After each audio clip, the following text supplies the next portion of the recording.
my name is Phila Becken, the Rabbi from another planet. Please like, share, and subscribe, and ring that little bell so you're notified when new videos drop. And before we get started, I am doing DVD giveaways. I'm doing DVD giveaways for the next 2 months while the next season of Doctor Who is running. So if you want to win something, it's really easy to win. All you got to do, hey, this is what we're giving away. Dalek War box set, 2 stories, 4 DVDs, Frontier in Space and Planet Daleks, 2 Pertwee stories. Fantastic stories. All you got to do is subscribe to the channel, like, share, with the comment, the hashtag Dalek War, DALEKWAR, and all that's going to be in the video notes so you can know what to do. And I've been watching Doctor Who. The new episode of Doctor Who just came out yesterday. I watched it and I hated it.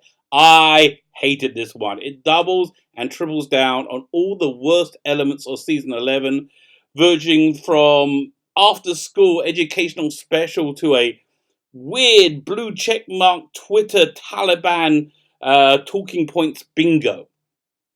And that's, who Chibnall is making this Doctor Who for. Not for normal people, not for regular people, but not for people who talk to people, who look at people as if they're just people. He's making for people who look at other human beings as if they're a collection of surface identities, of skin color, of gender, of ethnicity, and wherever they fall out in the progressive stack.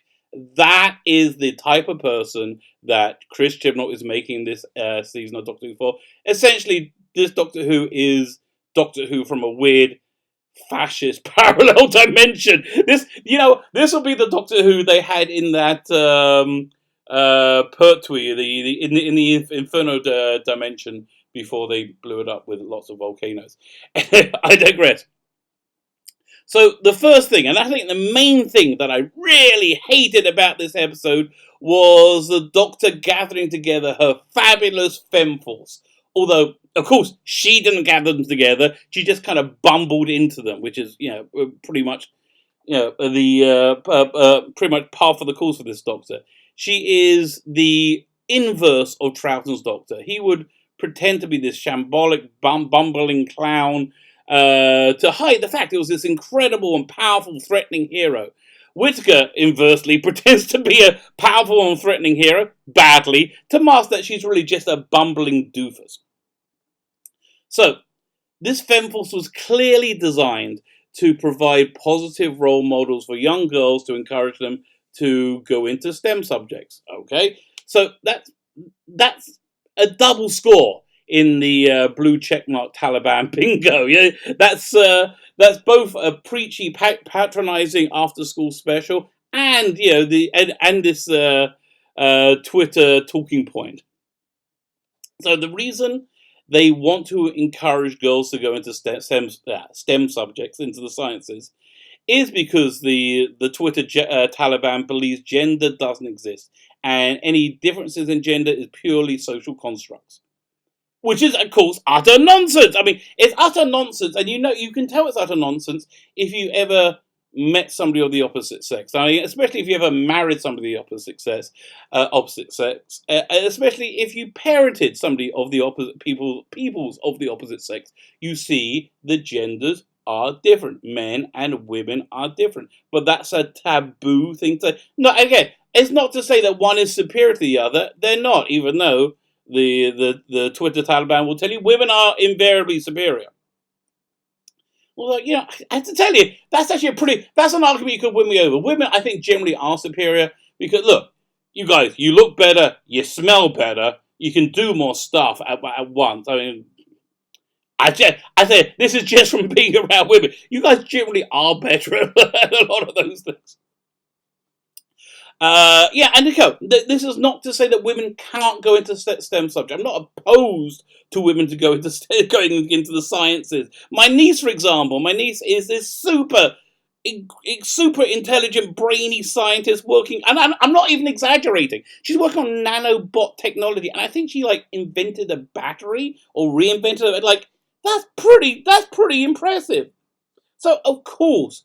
There are women scientists, and I'm happy for the women scientists, and there's no problem with there being women scientists. But there doesn't need to be nobody needs to be gently coerced into being a scientist. And particularly not to validate these quite quite genuinely bonkers and dangerous ideas the blue checkmark Twitter Taliban has on personality and identity. My niece didn't need to grow up seeing blonde secular Jewish girls loving the science, loving the sciences to become interested in science. And she went into sciences anyway. You know why she went into science anyway, and she's been very successful? You know why? Because there is no barrier to entry into the sciences in the Western world based around gender. It just doesn't exist. Doesn't exist. Now, what this is a reaction to is, generally speaking, women skew away from the sciences because that's an expression of their personal freedom of choice. And that's why I really hate this type of social engineering. It just ends up in genuine human misery, as people make like these life choices based on the premise that the genders are identical, which is patently not the case. Which is that evil message that is continually pumped through Chibnall and Whittaker's Doctor Who. You know, the Twitter Taliban, they firmly believe that with this social engineering will result in this genderless utopia in 40 years from now.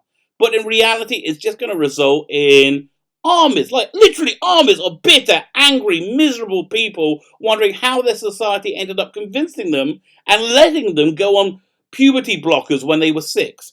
It's mind blowing.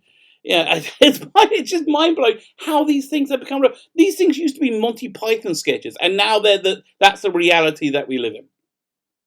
And the other great SJW trope that we saw in this episode was that all the powerful women of science always just love each other, and they love each other instantly and unconditionally. So, with this constant layer of shit running through it, and I think that's probably a fair description, it tainted everything else. Not that there was much that wasn't tainted already. It tainted everything else, much like the entirety of last year did.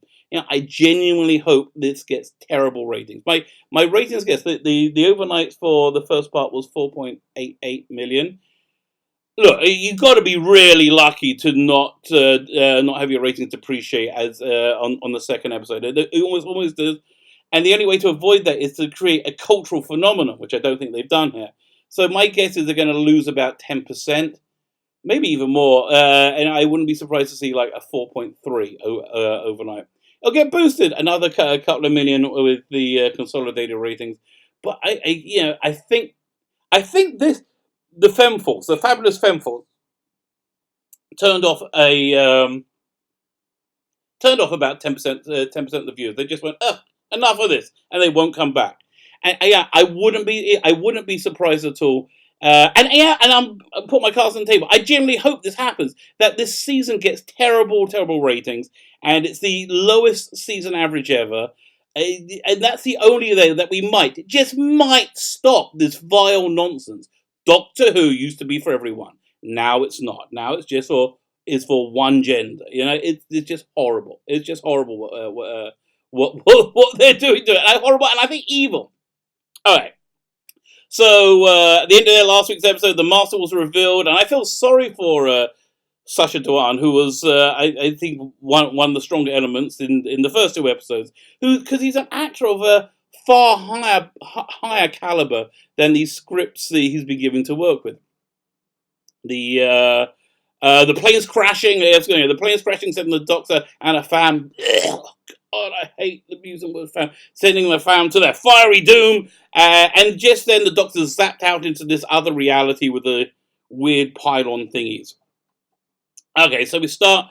We have to get out the cliffhanger, and yet the best scenes in this episode, just as always, are the ones without the Doctor in it. So the scene where we have Graham, Ryan, and Yaz trying to stop the plane crashing. I thought that was pretty good. But then the Doctor shows up again, and she meets a fabulous woman of science, Ada Lovelace. Ada Lovelace is one of the creators of the modern computer, although she created the first computer. So this is another checkmark in SJW bingo, in Twitter Taliban bingo, as we meet a fabulous woman of science, But later in the episode, which is this weird trope, that we discover the fabulous scientific discoveries that she did, like creating the first computers, was really the result of a lifetime of alien interference and not really her own genius at all. Yes, if they did the same thing with in Star Wars: The Last Jedi, they put all these women in positions of authority to show women in authority, and then showed them to be the worst leaders humanly possible. That literally got the entire rebellion killed and whittled down to one ship. Was it one ship? I think it was one ship. Yeah, it's just weird. I don't understand how these two things add up. Okay, yeah, so she seems to be a result of alien interference, because she's been going there all her life, and she just thinks she's this is the theatre of her mind. So they escape together to the science fair in the 1800s, and we get more Twitter Taliban bingo. As we have a couple of sexist comments about this not being a proper behaviour from a woman. Yeah, intimating, and yeah, my problem is I think I see the motivations more clearly, but intimating that these social attitudes from hundreds of years ago, before women could vote, these social attitudes persist today. At the same time of saying these attitudes persist today, they simultaneously are completely ignorant of the society that these attitudes come from, and instead they graft on modern day sensibilities. So of course they don't make any bloody sense. Yeah, just as an aside, I'm just finished this massive rabbinical learning. It's taken me about 30 years. Actually, no, about 20 years. This thing called the Talmud.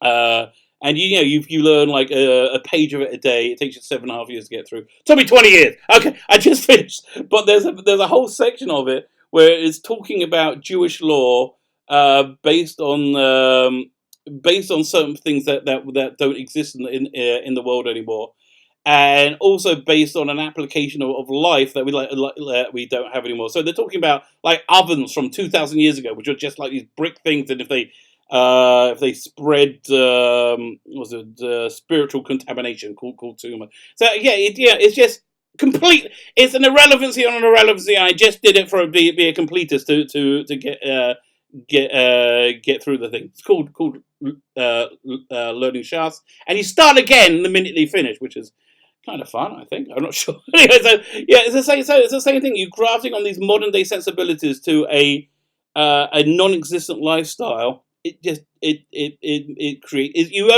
all you get from that is pure stupidity.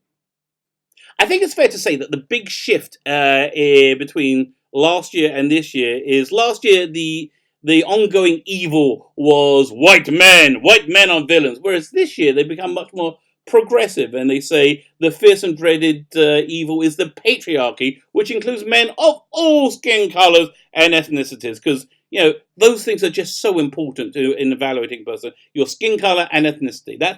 That's like the first thing these people think of. Yeah, and this third wave feminist nonsense is just they believe it so completely. They believe this patriarchy still exists. They believe that there's all this sexism going on. They totally believe it's just so untethered from reality. Okay, so the Master shows up. And I did enjoy, because I really want to say good things about good things. I did enjoy his TARDIS in the space-time vortex. I thought that was pretty cool. And I like the realization of the space-time vortex. And I really like to see them use it in Colin Bacon stories if they're going to spruce them up for Blu-ray release. Like Time Lash was a truly awful story, but I think if you use that effect in it, it might actually really work. I will tell. So the interesting part there, when the Master showed up, he didn't know that how the Doctor survived the plane, which didn't crash in the end. So these glowy aliens are not working hand in glove with Lenny Henry's character and the Master, but they have their own agenda. Interesting. Okay, so yeah, I'm actually surprised I said something positive. I just did. So the Master's really mad that the Doctor's still alive, and he's zapping people left and right with his tissue compression generator, which I didn't like the design of it. I didn't like I prefer the Ainley version. But he doesn't think to use it on her. He says he's really mad she's not alive. He has a weapon capable of killing her. Doesn't think to use it on her. Okay. Fine, but that's this kind of plot hole that we've seen in Doctor Who many, many, many times over the 50 years. For more than 50 years. But then, okay, so then he forces her to kneel before, and she shows her to be, as she always is, completely ineffectual. Honestly, given how bonkers this master would have been, I think he could have made her do anything. I think he could have made her into like a prison bitch, which is fundamental. That's how fundamentally weak I think she is at playing the role. I don't see I don't see any other Doctor being put in that position. I think they would think something. I guess, yeah. Do you see Tom Baker's Doctor being put in that position? No, he would think of something clever. But this is Whittaker's Doctor, and she doesn't think of anything clever. Whittaker's Doctor, written by Chris Chibnall, so obviously she doesn't think of anything better.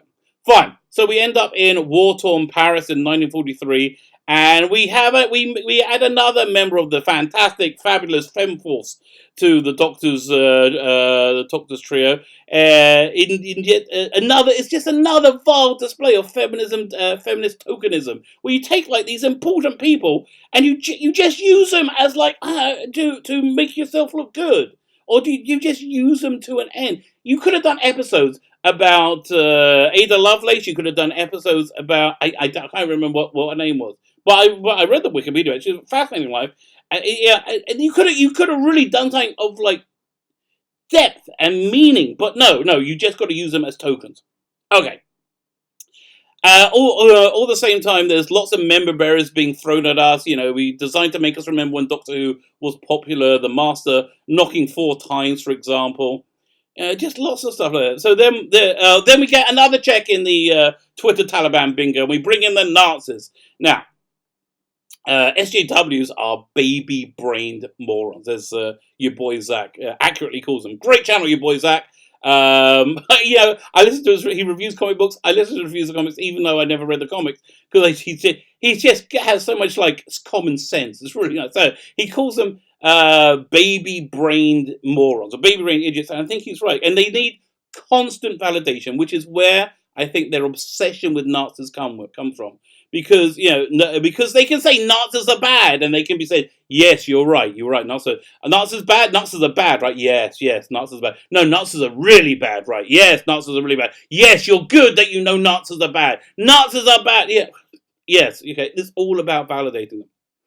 And then we score yet another point in Twitter Taliban bingo, as any mention of Nazis is a reference to any election that didn't go the way they wanted to do, be it Brexit or the 2016 US election or 2020 UK election. It's always Nazis. There's always the beginning of how Nazis started.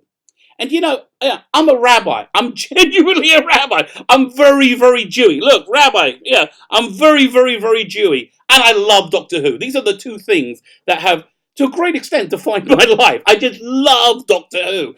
So if I could have travelled back 5 years in time and tell myself, there's going to be a day very near in the future, where you are going to root for Nazis to kill Doctor Who, I would have said you're crazy. But that is the strange world in which we're living in. So finally, we get to we find out the evil plan, which is turning everything in the world into massive hard drives with no real explanation at all. We have what is Lenny Henry's character's motivation? Why does he want to destroy the entirety of human society? Like what? Why does he want to kill his mother? That was the other. Like what the hell? Like why does he want to kill his mother? I think I think the answer to the second question is the same as to why the Master was trying to kill the Doctor at the top of the Eiffel Tower.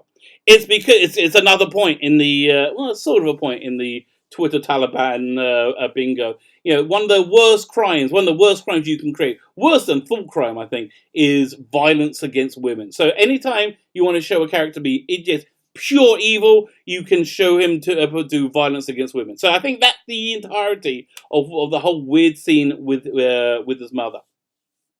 And we never find out what the deal is with these glowy aliens. What they call the Cardassians? The gods of it, can't remember. I mean, it was intimated all the way through. There's lots and lots of hints that they were Cybermen.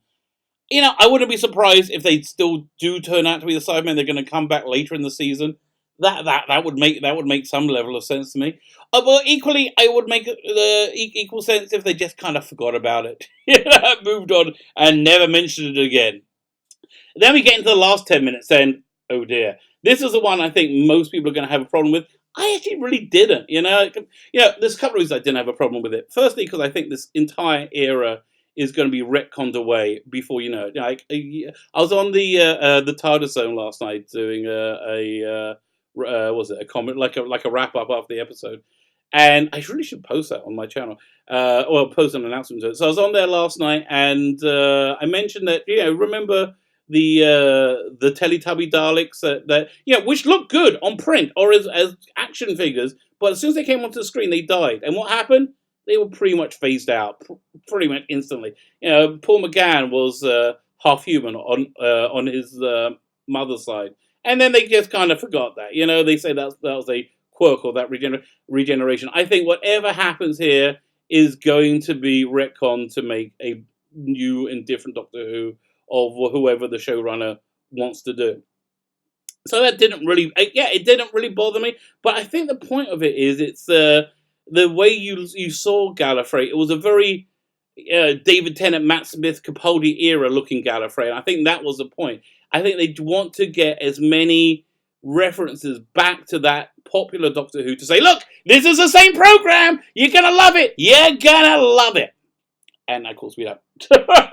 And we nearly get a piece of I would say passable acting from Whittaker when she seems mildly upset the Gallifrey's destroyed. But compare and contrast that with was it Death in Heaven or Dark Water? The last episode of season 8, the Capaldi's first season, which I think was his worst season.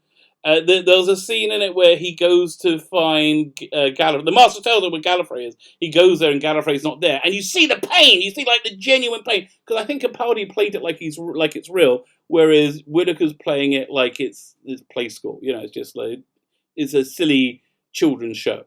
And that's how she's playing it anyway. Although there's a scene. There is a scene. Was it a couple of scenes later where she does do some competent acting? I was quite impressed. When the fam is asking her to take it about herself, and she kind of avoids talking about taking her to her home planet. So so finally, before we go, that's the then when I was on this panel last night, a new rumor surfaced, and it's bonkers. It's really bonkers. I don't really understand it. The rumor is that later in the season, the Doctor and the Master are going to be body swapped. That's what I think it means. But what the rumor said was the Doctor and the Master have always been body swapped. The person the Jodie Whittaker is actually the Master with the Doctor's mind in her, and Sacha Dhawan is actually the Doctor with the Master's mind in him. Somehow they got swapped. That seems really weird. That just seems really, really weird. I don't know how they're going to pull that off, or why, or what, Again, I just think this is a trajectory of the season. I think we are in for a pretty bad season. I think it's going to be a pretty bad season. The other rumor I heard last night was the one about a few months ago we heard that Chris Chibnall had stormed off, had quit, and Whittaker had quit, and then everybody said that was all glossed over and everything seems to be okay again. And also, I did notice this real kind of smug arrogance. So the rumor is that that Chibnall had the BBC over a barrel because they needed him to finish the season. So they really so I think he won that confrontation. That was a rumor I heard. These are of course rumors. These are not facts. I do not know if they're real. I tend to like to believe anything negative about this era of Doctor Who because it's just so freaking awful, and I hate it so much. So yeah, that is true. Let's have a quick look, see if the ratings are out yet. I doubt they are. 1 second, just refreshing the page. Oh, 4.6. Okay, so it is a drop. Not as big as a drop as I thought it would be though. I was said 4.3, 4.6. Okay, so it'll probably be 6.6 by the time it's done with consolidated. But I love that it's dropping. Keep going. So how much of a drop was that? It was about 5%. So let's say they keep that up the rest of the season. Yeah, they'll lose 50%. They're going to lose 50% again if they keep this up. Which, yeah, you know what? My feeling is I think the drop from episode 1 to episode 2 is going to be less than the drop from episode 2 to episode 3. Because episode 2 wasn't very good. Episode 2, again, had all this, like, preachy nonsense in it, which I think just turns people off. And I guess we'll find out. We'll find out a week from now how it's going to go down. My name is the Beck and the Rabbi from Another Planet. Please like, share, subscribe. Use a hashtag Dalek War to win these DVDs. I want to give them away. I'm trying to give them away to you. Just put the freaking hashtag in. Subscribe to the channel, and it can be mailed to you. I'm thinking I'm doing the drawing after next week's episode.